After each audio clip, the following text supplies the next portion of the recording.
Rowdy sheeter హత్య కేసుల్లో నిందితుడు సొంత అన్ననే చంపేశాడు.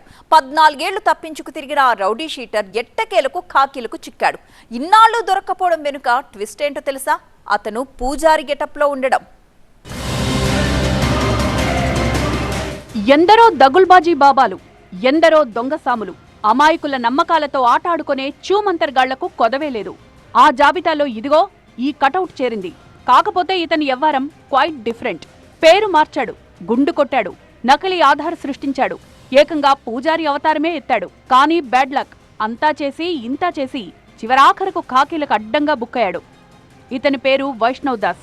ఒకప్పుడు రౌడీ షీటర్. 2012లో సొంత అన్నం చంపిన కేసులో అరెస్ట్ అయ్యాడు. బెయిల్పై బయటకొచ్చాక గాయబయ్యాడు. ఇతని జాడ కోసం పోలీసులు సిటీని జల్లెడపట్టారు. ఎక్కడెక్కడో వెదిగారు, కానీ వైష్ణవ్ దాస్ జాడ దొరకలేదు. 14 ఏళ్ల తర్వాత సుల్తాన్ బజార్ పోలీసులు ఎట్టకేలకు వైష్ణవ్ దాస్ను అదుపులోకి తీసుకున్నారు.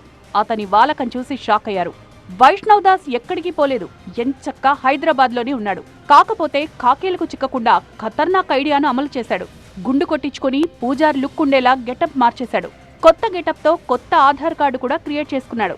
మంత్రాలు చదివే పూజారి అనుకుంటారే గాని ఈడు మర్డర్లు చేసినోడని ఎవరికెరుక. 14 ఏళ్లు పూజారిగా చలామణి అయ్యాడు.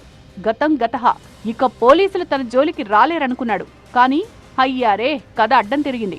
వేషం మార్చినంత మాత్రాన చేసిన దోషం పోతుందా? పాపం పండడమంటే ఇదే కాబోలు. అజ్ఞాతవాసం ముగిసింది, ఇక జైల్లో చిప్పకూడే.